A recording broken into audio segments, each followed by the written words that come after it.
आता आता आपला जो मूळ मुद्दा होता त्याच्याकडे परत येऊयात आणि तो मुद्दा आहे की धर्माधारित राजकारणातल्या धर्माधारित आरक्षणाची चर्चा। काँग्रेसच्याकडून एक जाहीरनामा निघतो, त्यात सांगितलं जातं की धर्माधारित आरक्षण दिलं जाऊ शकतं। कर्नाटकमध्ये ते सरसकट सगळ्या मुसलमानांना एका रात्री एका फटक्यात एका आदेशाने आरक्षणात घेतात आणि त्याचा एक परिणाम असा दिसतो की ज्या जाती आरक्षणात आहेत त्या घाबरतात, त्यांना भीती वाटायला लागते आणि याचा देशपातळीवर चर्चेचा आणि राजकारणाचा मुद्दा केला। माझं म्हणणं असं आहे की we are twisting the whole issue. अच्छा, तिथे असताना असं आहे की there is a certain percentage quantify केलेलं आहे, त्या पर्सेंटेजच्या बाहेर आपण जात नाही।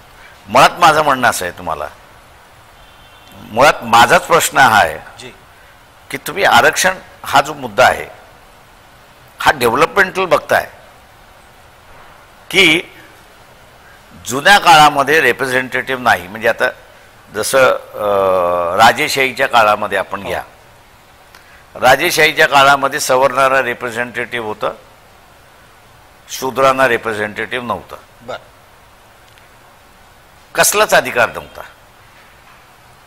त्याच्यामुळे स्वातंत्र्य झाल्यानंतर यांचं रिप्रेझेंटेटिव्ह यावं त्या सगळ्या ह्याच्यामध्ये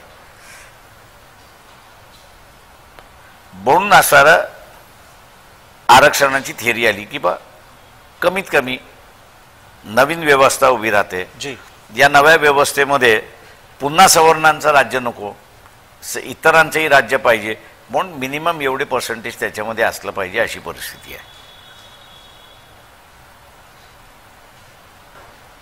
माझा मुळात प्रश्न असा आहे की तुम्ही डेव्हलपमेंट करत असताना बरं तुम्ही चॉईस ऑफ एज्युकेशन येईल अशा पद्धतीचं का नाही तुम्ही धोरण घेत? आता मी ज्यावेळेस कॉलेजमध्ये होतो, मी जसं म्हणालो, आता माझ्या मित्रांची केस घेतली, बरं तर he had a choice of education. त्याच्यामुळे हार्ट बर्निंग त्या काळात नव्हती, म्हणून म्हटलं की रिझर्वेशन त्यावेळेस रिडंडंट होता, त्याच्यामुळे मागितलं त्यांनी त्याला मिळालं, ज्यांनी नाही मागितलं तोही गेला त्याला, म्हणून म्हटलं ही रिझर्व्ह कॅटेगरीची केस सांगितली की जनरलमध्ये त्याला ॲडमिशन्स मिळाले।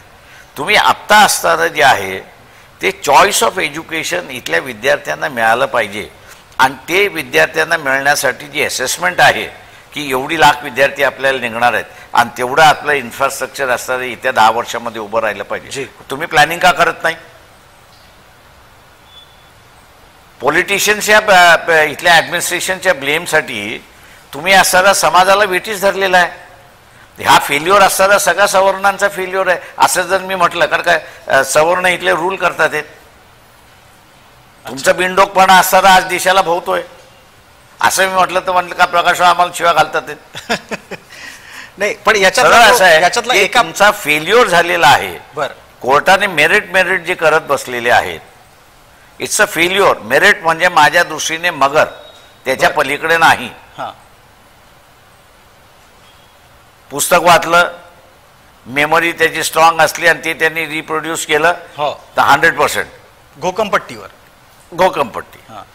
हा 100%। पण त्याला धोका आहे कुठे, त्याला ब्रेन्स आहेत कुठे आहेत, ते चेकच केलेलं नाही आहे। आणि त्याच्यामुळे हा जो मेरिट मगर जो फर्स्ट येऊन बसला त्यांनी अख्खा वाट लावून टाकली इथल्या व्यवस्थेची, की त्याला हेच लक्षात आलं नाही की असणारं पॉप्युलेशन जशी वाढत जाईल तसं विद्यार्थ्यांची संख्या वाढत जाणार आहे, विद्यार्थ्यांची संख्या वाढत जाणार आहे तर तेवढं तुम्हाला इन्फ्रास्ट्रक्चर उभं करावं लागणार आहे, ते उभं केलेलं नाही आहे। बरोबर। आणि आज काय ब्लेम करतात आहेत सगळे की एवढं पैसा, अरे हे जे 20 लाख विद्यार्थी आज जातात आहेत, म्हणजे एक माझ्याकडे रिपोर्ट आलेला आहे की इंग्लंडचं बजेट जे आहे हे एशियन कंट्रीजच्या स्टुडंटवरती 42% चाललेलं आहे। आपला